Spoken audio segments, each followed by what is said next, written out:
Hello, this is Chris Cooper, and a big welcome to the Business Elevation Show. So, actually, Jordan, would you stop? I was going to.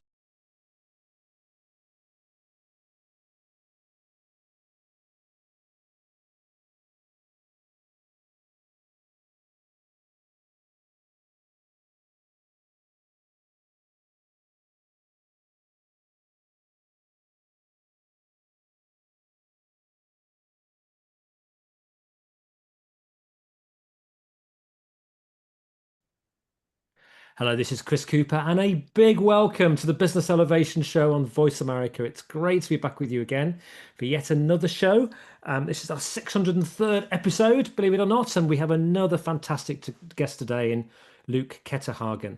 Now, before we speak to you, Luke, I would like to say a big thank you to my guests on the show last week. I had Molly Bedingfield, the founder of an incredible charity called Global Angels. I just visited the week before in Kenya, in Savo, and also Hilary Wilson, Elizabeth Vinberg Hearn, and Tessa White. And we were sharing our thoughts, our reflections on the many facets of that trip, and really how we should all try and be angels, how we should all try and contribute to improving the lives of others. And it was a remarkable experience. And we've had some really good feedback on that interview as well. So if you get the chance, do go back and have a listen. And I hope it inspires you to learn about that journey and why we should all step up and help others. Um, the Business Elevation Show, what we really care about today is about doing business for good. We care about contributing to a positive narrative for a better world. My work entails developing leaders, teams, and business cultures. I've hosted the Business Elevation Show now for coming up to 14 years. And I also host and lead a community of exceptional people around the globe who care about contributing to a better world called the Elevation Collective. And my guest today, Luke Ketterhagen, I think you're going to find is going to fit beautifully into the style and nature of guests that we love to have on this show because we've got somebody here who really cares. He cares about improving life. He's definitely a shining light, I think, in the work that he does. And we were just talking about that and his family, how they seem to lift people wherever they go. And we're going to talk today about breathing through uncertainty. Boy, do we need to take time to breathe sometimes and breathe more deeply. We're going to talk about yoga. We're going to talk about presence and purpose. And Luke is a yoga teacher. He's a wellness guide. He's also a blueberry farmer, which we'll find out a little bit about, and a faculty member at the Himalayan Institute. He had a child who was in rural Wisconsin, and he went through to studying under a Himalayan master. Lucas spent over 2 decades teaching yoga, meditation, and breathing techniques around the world. We're going to talk about some simple daily practices that you can use. In this unsettled world at the moment, it's important to be able to relax and to breathe. And why we need to do this now more than ever. Why we must tap into our innate tools to regulate our nervous systems, expand awareness, and contribute to a better world. So I'm expecting some practical wisdom today, some tips, some ideas, and thoughts from Luke. And I think, what I hope as well through this show and this conversation is a little like something that happened to me on Wednesday. I actually went to see a band called The Cause, which some of you might know. And the lead singer, Andrea Corr, announced to the audience that, we're in a world at the moment that might seem dismal, but wherever we go in the world, all we find is love. And I think that was a beautiful message because actually, even though the narrative can be very, very dark and gloomy, there is so many wonderful things that are going on around the world right now. And that's what we care about sharing in this show. So a big welcome to somebody who's doing some great work, to Luke Ketterhagen. Thank you, Chris. Such an honor to be part of this and to share some of the tools, techniques, inspiration with all your listeners. And actually, right off the top, we do so many things in our day. One of the greatest things that we can do is to show up as we are. And one of the ways to do that is to understand the power of pause. So I'd encourage all your listeners, and you and I, Chris, we can do this also. Just pause in a moment. What does it mean? It means stop the thinking process and just be clear, just super present to actually where you are, how you're seated, where you're seated, the space around you, and then take 3 relaxed breaths. And if it's possible in your environment, you'll close your eyes. Obviously, if you're driving, not a good idea. Luke, I think you're that's the quickest anybody has managed to has shared a te helpful technique on this show. I think to do that immediately was absolutely brilliant. But look, before we go into all of this, and I'm completely won over the breathing and taking a pause. And when we're Mhm. present, we have the powerful conversations, isn't it?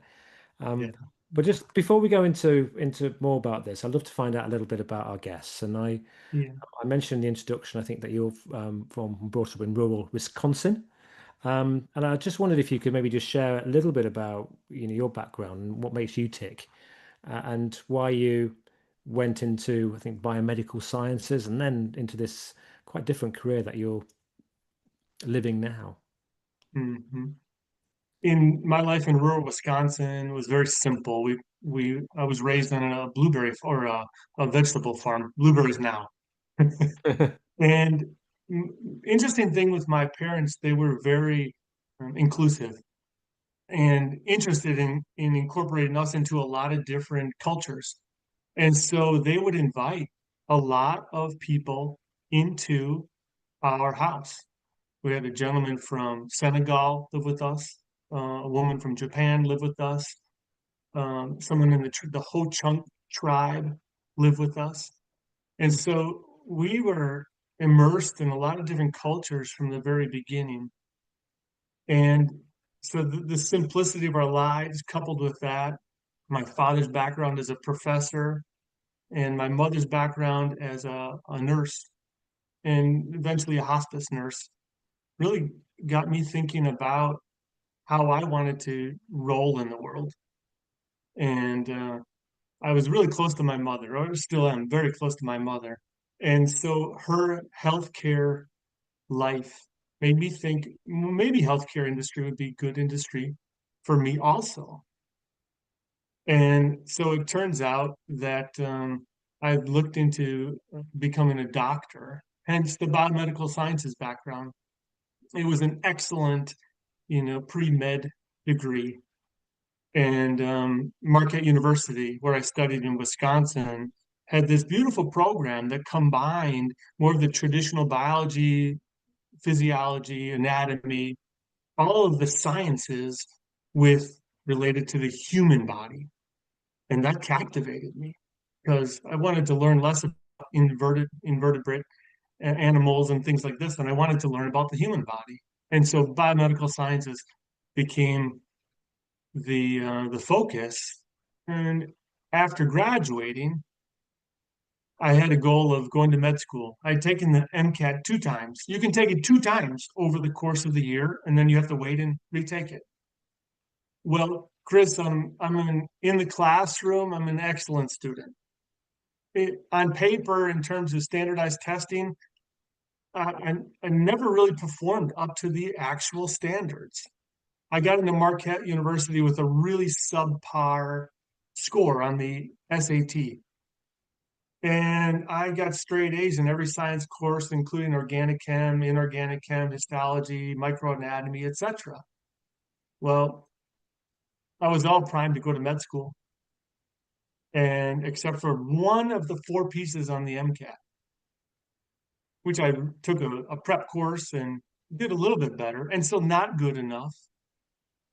And so it was at this major kind of challenge in my world because all I ever wanted to do then at this point was be a doctor and go to med school. Mm. My father said, who had been studying at the Himalayan Institute earlier in our lives, and our lives are simple, but we're in a very conservative Christian area. And so my dad walked around in Birkenstocks and a big red beard, and people, things talk about Jesus and things like this. So it was so funny, but we're like, Dad, you can do this meditation and yoga business, but if you talk about it in public, we'll disown you. We don't want you to talk. We wanted to fit in. This is many, many decades ago in very rural conservative Wisconsin. And but sure enough, Chris, full circle. I was at such a crossroads, and my dad said, "I'm going to go out to the Himalayan Institute for a weekend program.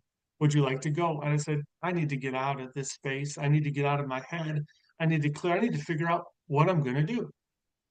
And so, hence, I went out to the Himalayan Institute. I had a meeting with the spiritual head of the Himalayan Institute, and he says, "Luke, what do you want to do?" I said, "Well, I've always wanted to help as many people as I can in whatever capacity." And he said, "Would you like to help 100 people as a doctor, or would you like to learn how to help 100 doctors?"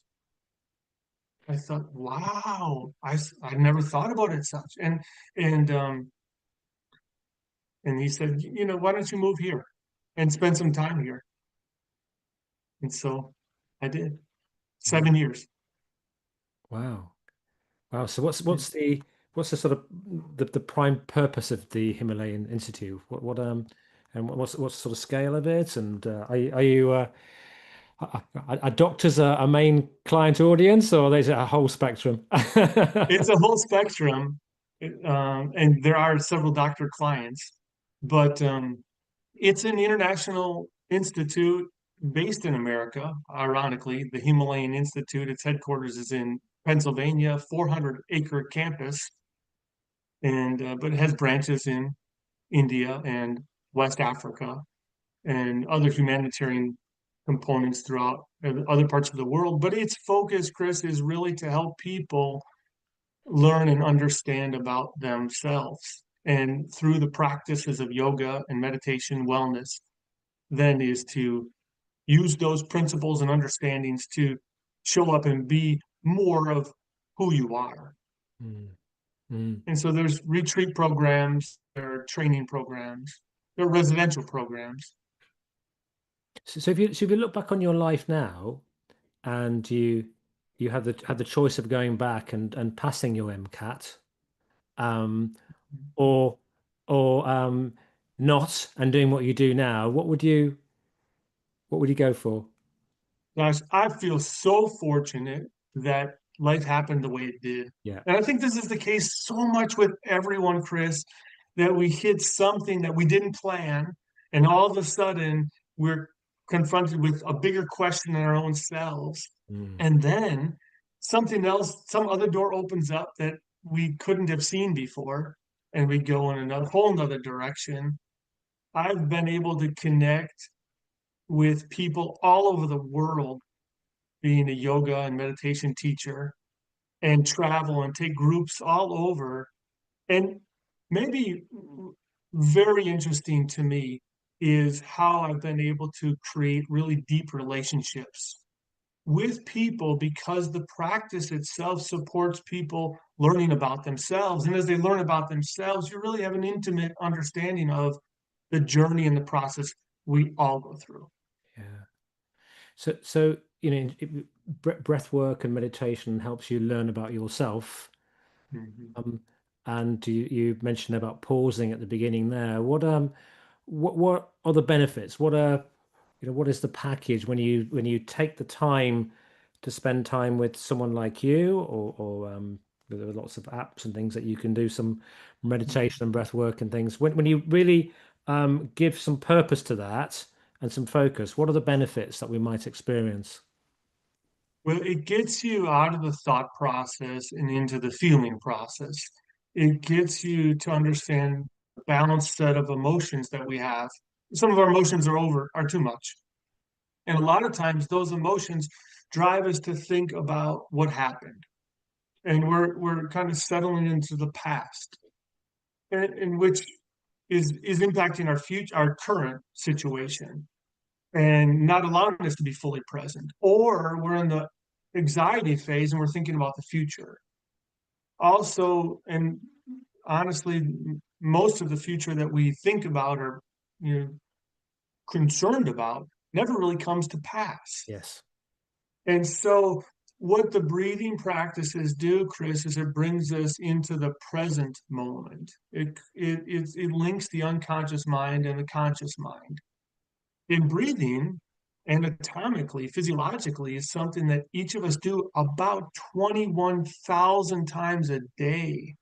And so, in order to be able to harness that power, that exchange of energy, and understand that the breath itself, while it is cleansing, we expel carbon dioxide, is nourishing, we inhale oxygen. It's so much more than a physical exchange of gases. When we exhale, there's a energetic, emotional, mental benefit. We're allowed to release, to let go. And so in the process of breathing, we get a chance to release and let go some of the habits and tendencies that we've held on to that no longer serve us. And for some reason we've held on to them. And also, not only is the breath cleansing at more than a physical level, it's nourishing at more than a physical level. Energy, prana is said to ride on the back of the breath. So in addition to inhaling oxygen, we're charging our body. And there's studies that show that breathing, that people's electromagnetic fields adjust when they're focused on their breathing. And so not only are we inhaling oxygen and energy, we're actually connecting with the environment, the world, love, and we're attracting and creating all this as a relationship. Mm.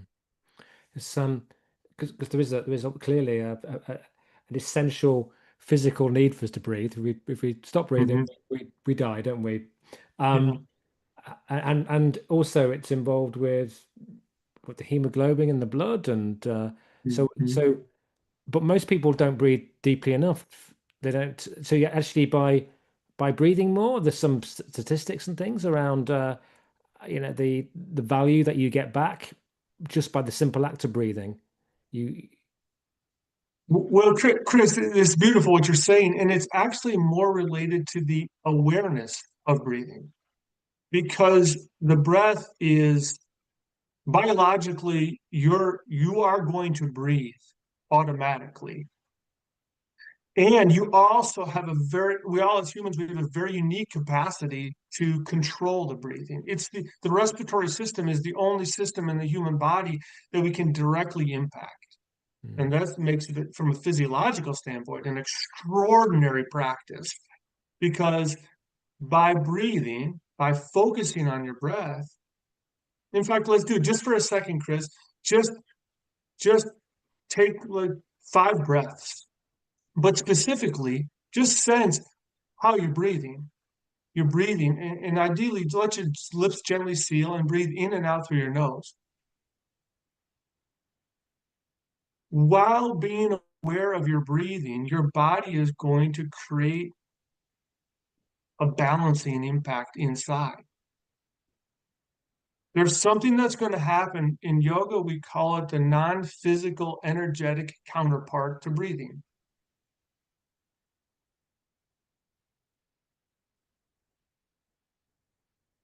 Those A simple practice of breathing 5 times and being quiet through them, obviously, you're going to get this idea and this sense of what are the ramifications, what are the consequences inside. And just so simply being aware of breathing brings a natural rhythm to the breath. It generally calms the breathing, the respiratory system down, which has this cascading rippling effect on the heart, on the endocrine system. So all the hormones begin to regulate the kidneys, the bladder, the digestive system, the reproductive system. And we've all heard that, people who are tense or, uptight may be more difficult to conceive. Breathing has such an impact on all of those organ systems. The awareness of breathing, I should say. When I say breathing, I mean conscious breathing, you know. How did that feel? Just the idea of taking 5 breaths, Chris? No, I think it feels great. What was going through my head, probably maybe I should have been even more in the moment, but what was going through my head was what you said a little earlier about what can happen when you on the out breath. So some a little practice I often do, and I sometimes do it with groups, is to have people breathe in peace and calm and relaxation and breathe out any stress and anxiety.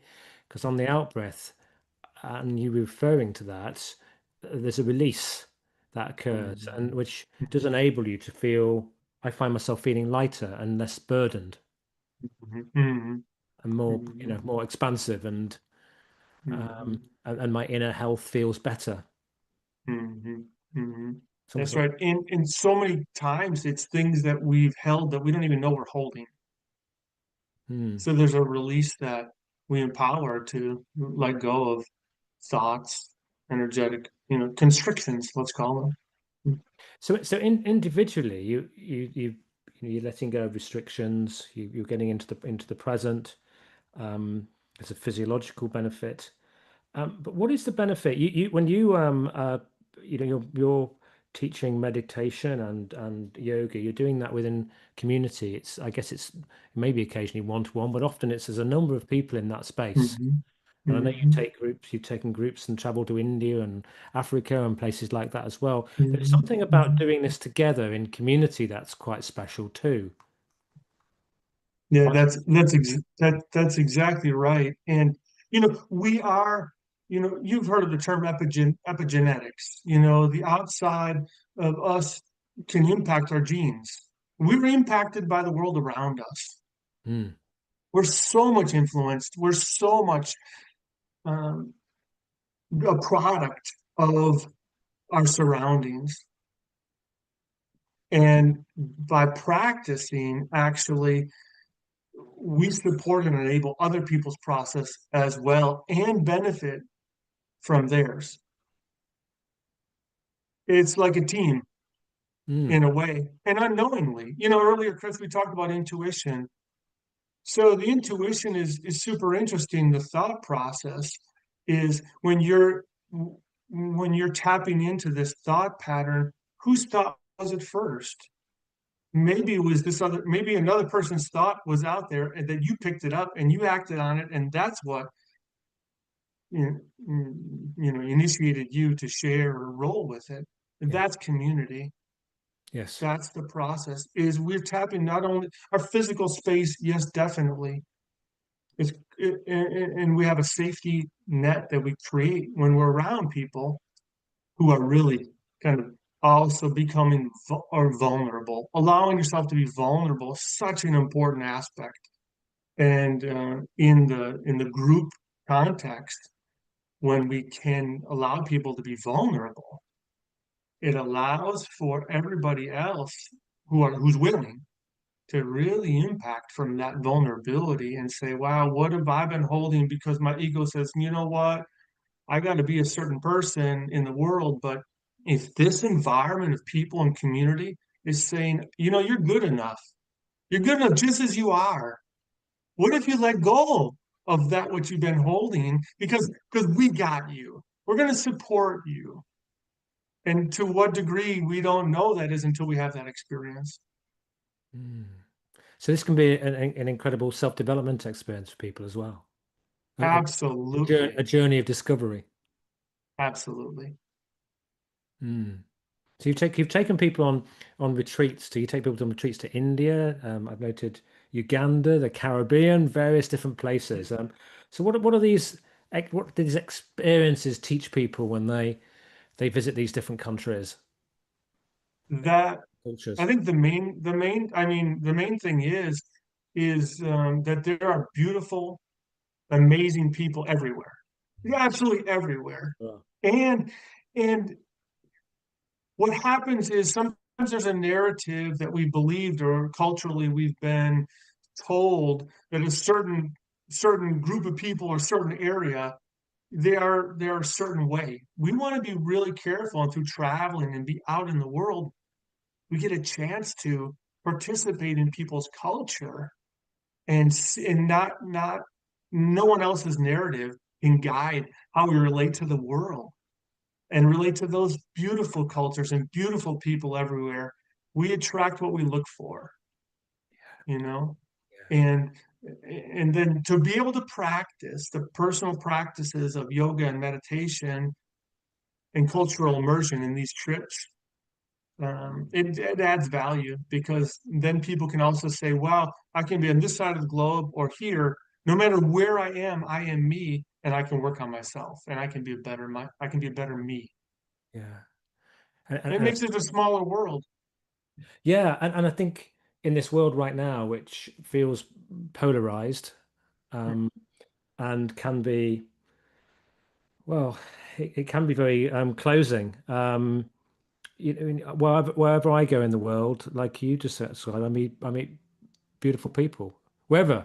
I've met lovely people from Russia, Iran. I've met lovely people from Europe. I've just come back from Kenya, and believe me, if anybody talks negatively about America as a culture, I'm soon back to them talking about the beautiful people that I know from the United States, and uh, there are lovely people everywhere. We just need to be a bit careful to, I guess, to listen to ourselves and go and have that experience rather than the narrative that other people might try and push on us. That's right. Yeah. Because if someone has an agenda and they tell you a certain story and we fall into it, then we have a limited perspective on the world Do. and consequently of ourselves. Yes. Yes.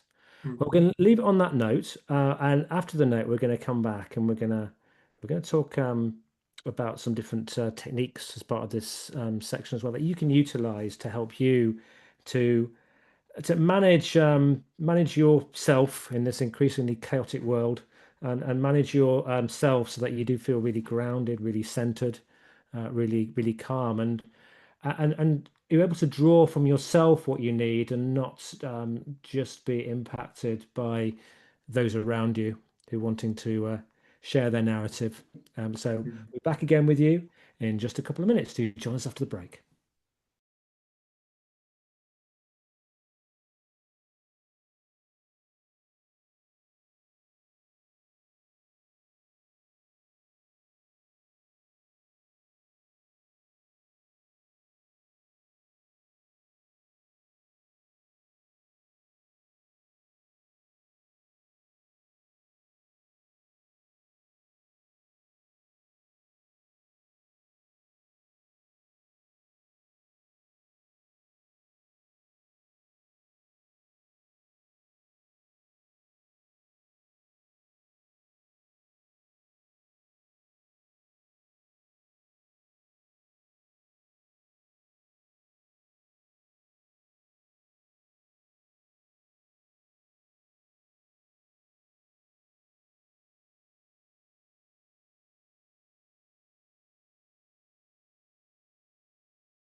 Hello, this is Chris Cooper. I'm with Luke Ketterhagen. We're talking about breathing through uncertainty.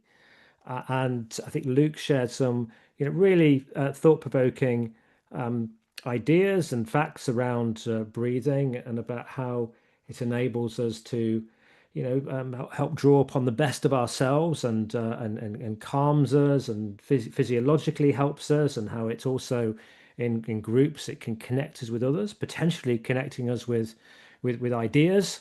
I think probably I know when I'm calm and relaxed, I'm able to access my intuition more readily and easily.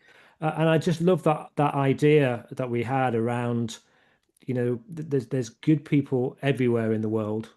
Don't believe the narratives that you hear out there. Take the time to to breathe and calm and relax and maybe visit other places as well, because only through doing that that you can really appreciate what's really going on in the world. And there is a lot of good going on out there as well as the negative that we hear in the news. So yeah, so this world, it does feel increasingly chaotic, Luke, at the moment. I wonder if there's some simple daily practices that you'd recommend to really help us stay grounded and centered, so we can, put our best foot forward with every day.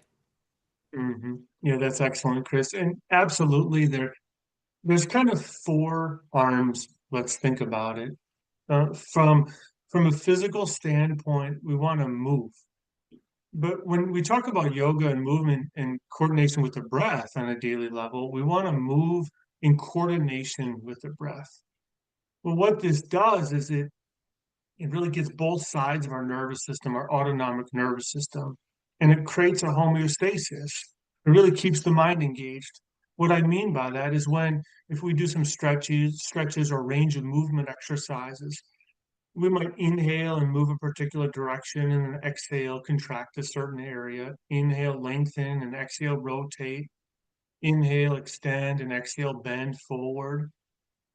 In all of these classical movements that would open up all the joints actually unlock any stagnation in the body. The stagnation is energy first, and it manifests in disease and illness later. A range of movement coordinated with the breath. So it's not just movement, it's actual movement while we're breathing. That's a daily practice, and it could be as simple as doing arm raises and forward bends, or a simple something we call as a sun salutation practice. Then we also want to really think about paying attention to how we breathe. The breath is going to be either up in the chest or it's going to be deeper in the torso and the respiratory diaphragm. When the breath drops down and it comes deeper and it impacts on the respiratory diaphragm, comes down and moves up as it's designed to do, it's the main muscle of respiration. When it moves, then it actually activates all the organs in the abdomen, and it creates vagal tone. Vagal tone is more of the rage nowadays. It's how are we creating parasympathetic balance that's bringing us to this resiliency that we need. And then relaxation. We move so fast, Chris. Our lives are so fast and furious. Even if we're living conscious, purposeful lives, we take on a lot of things, and a lot of things we voluntarily take on. Yes, please. I want to take that on. I volunteer for that. I'm excited about taking this on. And a lot of things we don't take on, billboards, noise, all sorts of things. And so a guided relaxation practice where you're just lying down and in an alert way, conscious versus unconscious when you sleep. Consciously, you're piece by piece resting your body. It's so important because then consciously you can feel the weightlessness of the body. In the relaxation position, you don't need any physical strength. And so the habits of holding the body, which is a product of holding all the energetic, emotional things, the traumas, the difficult things in our world that we take on, we get a chance to let them go also, because that doesn't serve us. And the fourth arm, or the fourth part of this, is in the mind, in meditation. And so it's really just being still, being steady, paying attention to the more subtle flow of the breath, and then seeing thoughts come and thoughts go, and really bringing the mind back into the body. Because when the mind is in the body, it's in the present moment. And that's the goal. So those four things from a daily standpoint: do some sort of movement that moves with your breath. Do some awareness about how you breathe. Do some relaxation. When I travel, I always come home, go right to the floor, lie on the floor, and I rest for a couple of minutes, and then I greet my family and all this. But it's my MO, is I get in, because then what I do is I leave whatever from the trip, the stress, the trauma, the travel, whatever it is, The baggage, I leave that at the door. And then I come in as me. And then meditation and just pausing and being still. We have to learn to be still. We have the capacity to move so much as human beings and make such an impact. We can do so many extraordinary things. And we also have a capacity to be perfectly still. And it's in the capacity to become perfectly still that we recognize our greater potential. So how Luke, do we develop a discipline that's to do this? It's almost, I'll be honest with you. I've had spells. I had spells a number of years ago. I was doing, for 2019. I was doing quite a lot of physical activity for some of a big event I was involved in. I was doing yoga religiously as part of that because I was training up to 9 times a week. So yoga really helped with that. And I've had spells in my life where I've really utilized breathing and meditation, but then spells where I've really got out of the habit because I've had so much going, feels like I've got so many tasks to do, and it almost like the breathing, the relaxation felt like a nice to do rather than an essential to do. And my mind will get restless because of the things I need to get through that were piling up. How do you advise people to deal with that? Take a small block of time. A lot of times people think, well, if I can't do this huge, all the practices, or I can't do a 90-minute class, then I could not do any yoga at all. In a matter of moments, we can make a shift energetically. And so it's figure out in your life, and everybody's day in life is different. Are you a morning person? If so, couple it with something that you automatically do. If you come down and first thing you do is go and make your cup of coffee, okay? What that 2 minutes while your coffee is making, you can sit, pause, and do a breathing practice that completely is a game changer. It'll shift everything. And then you go have your coffee. But the key is, or say you're not so much a morning person, but and you want to wind down at nighttime. Well, right before you go into bed, you lie on the floor and do a couple of stretches. And the stretches itself, you're going to rest better, you're going to wake up better. So I guess the key, Chris, is realize you don't have to do a lot, and you want to couple it with something that you always already do. Mm. So something like meditation doesn't have to be done in 30, 60-minute blocks. It can be done in 2 minutes, can it? That's exactly right. That's exactly right.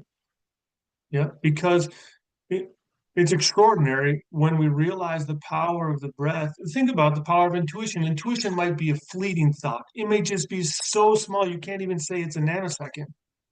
But that thought, that connection to that thought has such a powerful impact in somewhere in the world when we follow that intuitive stream of consciousness.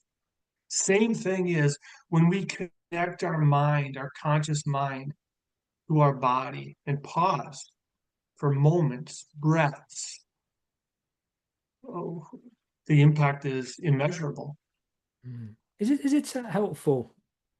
Uh, I think, is it helpful to think of it as something that will, but by taking the time to do it, it will significantly enhance your day and the quality.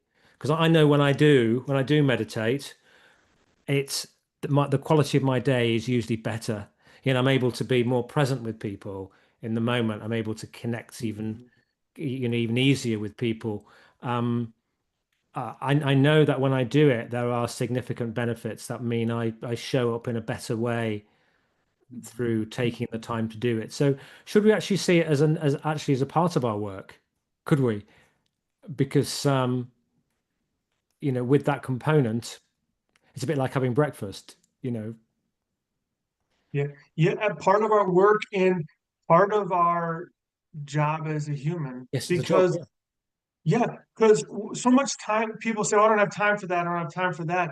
We never make time for the emergencies to the hospital. We never make time for the illness. We don't build that into our time blocking. And so that can't be something that we think about. We have to really think about how we can create a system as a job for us as humans to take care of ourselves. And because of what you just said, Chris, how you feel, you're more present, maybe more productive, more relaxed throughout the course of the day. We can think about how that has such a powerful impact on our physiology and our future, and in some ways, our health. And how's that? So I every morning, well, the 5 or 6 mornings a week, I walk my dog, and I take my dog out into the woods, do fields, and Mhm. I find that very meditative. When I get into the wood, I kind of feel like I'm almost part of it.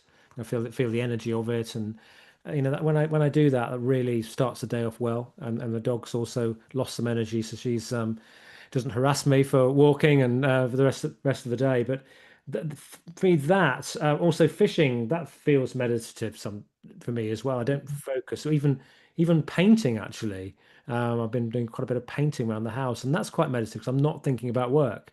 I just think Mhm. focusing on the brushstroke. Um, are they types of meditation? Absolutely.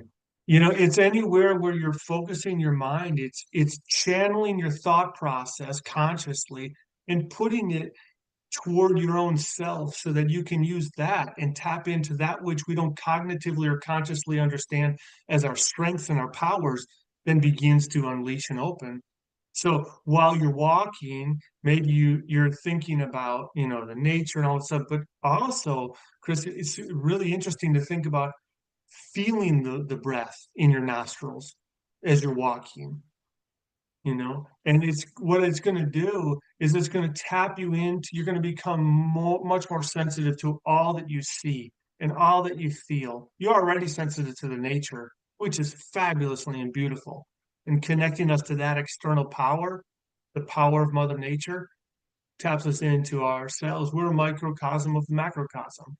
Mm. So yeah, all those things that you said definitely can help support the process of meditation. And then I'd recommend actually also doing something where you're completely still, completely quiet, with your eyes closed, and using all of that preparatory meditative practices and lifestyle to really delve into something where there's zero distractions. Hmm. So that's interesting. So when with meditation, people often suggest to sort of sit straight back, eyes open, focusing on a point. Um, is a risk that closing your eyes and laying down becomes sleeping? It's true. Yes, it's true. Well, when we lie down, people tend to sleep this, but sitting up with your eyes closed is what I meant too. Mm. Yeah.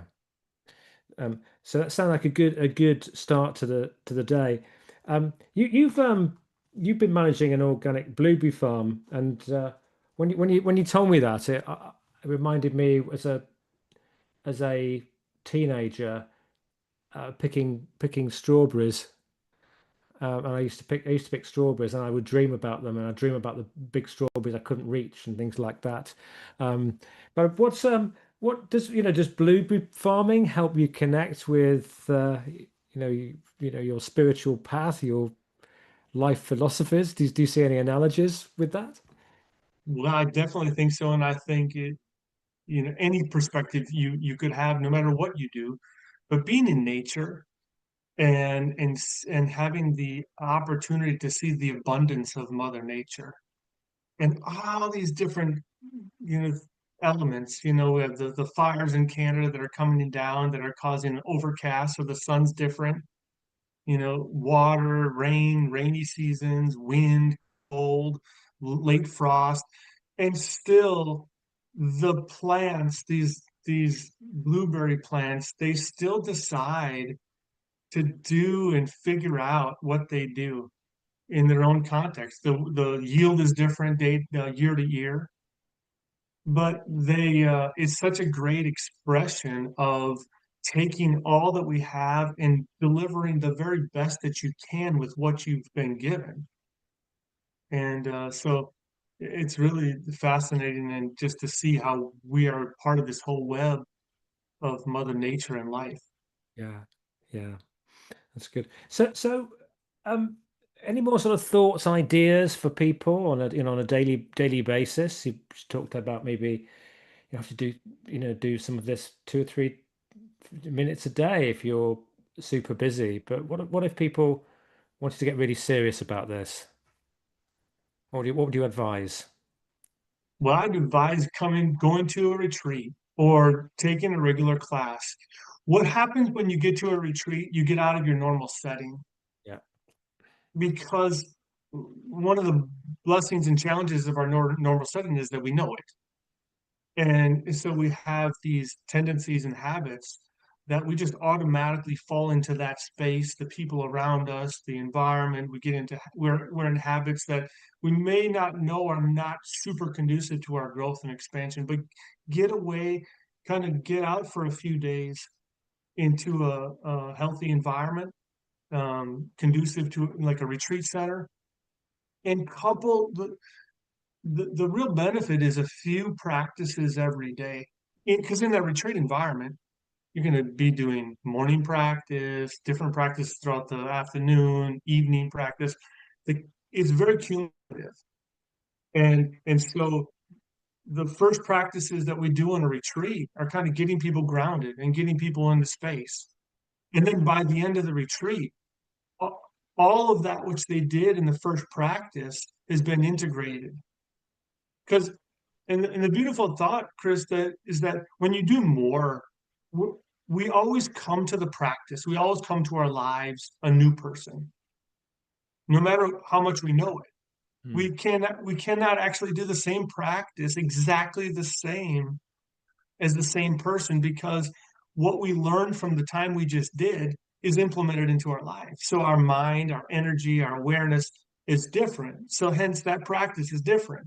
So a retreat environment or an immersive environment allows for that really to get hold and gain a whole lot of momentum to carry forward. And do do you have any examples you could share of maybe some of the people you've worked with and what taking the opportunity for a retreat has led to? Wow.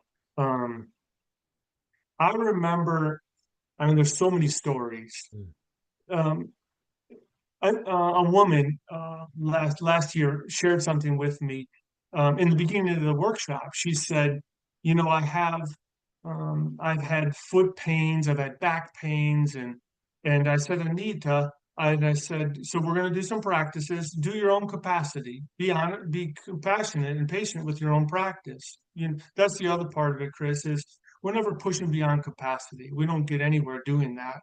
And and I said, so Anita, you're going to do, this whole process, and, be kind to yourself. Okay. And so we go through these relaxation practices, the movement practices. And she, at the end of the weekend, went out what it did. She emailed me afterwards and she says, Luke, I have to share something with you. Every single night I had another dream. I had a dream, and every dream was something from my past. One was my abusive husband that I had left, and I processed all of that process. The one was my daughter that I'd lost years ago, and I processed that. And she said, I realized that each of those dreams that I had, I was storing in my body. One was in my foot and my ankle, one was in my back because I was carrying the weight of all this on my back, and one was in my heart. She just went through this whole process, Chris, and the immersive quality in the environment allowed Anita to really get a sense and really delve into it in a way that maybe she wouldn't have been able to without it. Wow, that's really fascinating insight, isn't it? It very, Yeah, yeah, because we do hold things in our body, and while we're holding them, we can suffer the consequence of them. Or- Yeah, um, that's right. And the but repeated practice, the practice again and again for a few days allowed her system to really downgrade and let go. Mm. in a way that maybe we don't get in our normal environment because we think a certain way, we have habits a certain way, but she allowed her system to do that. And so then in the unconscious sleep, she processed. How what one thing that's comes to me about the idea of going on a retreat. I've not been on a retreat, but I know some of my connections and community do it quite regularly. So maybe it's time that I did. Um, but there's also that fear of actually what happens if you know, if extreme boredom sets in. You're sitting there, you're in a group, you can't get away. Uh, what's how do you compensate with that? Or doesn't it happen? You want to be selective about what retreat you go on, first of all. And I would say that if some of the people in the collective are endorsing a certain retreat, that is probably going to be real, stimulating for the whole time. And also, another part of this, Chris, is interesting you brought it up, is what is boredom? Mm, You know, sometimes we're bored because we don't have the habit of really being okay, being still, being quiet, in introspection. And so it's sometimes that we go through that's like, wow, I've been avoiding this and keeping busy, busy, busy. But really what I need to do is be still and quiet. And boredom comes up. And what is that? Let's evaluate that and figure out how I can gain the most of this. excellent. We just got a couple of minutes before we need to wrap up. But how can people get involved with the Himalayan Institute? And what do you offer? Do you offer things online as well as face to face? And just tell us a little bit about that. Mhm. Your website. There is an online platform, the Himalayan Institute online, it's called. My website, lukeketterhagen.com, is probably the best way to get in touch with me. Luke Ketterhagen at gmail.com email. I'd be so happy to field any questions, any requests. Everybody has a different life, so there's a lot of different ways to approach it virtually, in-person retreats, traveling. Yeah. I want to say, thank you to Wendy Keller of Keller Media, who recommended that I spoke to you. I know she's experienced your work before, and she's somebody in our community that I deeply respect and love, and the fact that she recommends your work suggests to me that it's really something special. So do go and check lukeketterhagen.com. And that's is that double Terhagen, Correct. GEN. Yep. So go and check that out and the work of the Himalayan Institute and take away some of those thoughts about actually just allowing some time, however small, even when it's making your coffee, to breathe. Worthwhile exploring meditation and yoga. Definitely, we didn't really talk a lot about yoga. But I know myself when I do adopt some of these practices, I have a better day and a more purposeful day. So it's got me thinking again about myself, which I'll do over the weekend. You got a final message you'd like to leave us with in the last 30 seconds? I have a guided relaxation on my website that's free. Okay. All you have to do is click play and lay down. It's 8 minutes, and sometimes only people need is 8 minutes to relax and restore. Excellent, excellent. Well, I shall do that over the weekend. Luke, it's been an absolute pleasure talking to you. Really enjoyed our chat today and the engagements we've had so far. So go and check out lukeketterhagen.com. On next week's show, we have Brian Gallagher. We're going to talk. He's focusing on developing social capital using digital technology, racial justice, equality, and impact investing. So we're going to be finding out next week what all of that means, and finding out about how do we go about accessing funds if we need them to do good in the world. So join me next week with Brian Gallagher. Once again, a big thank you to Luke Ketterhagen and also to Wendy Keller.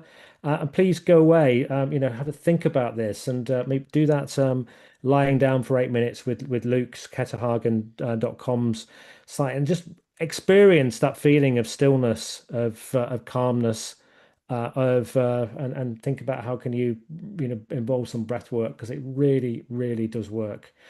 So take care, everybody, and have a brilliant week ahead. And I look forward to speaking to you next week.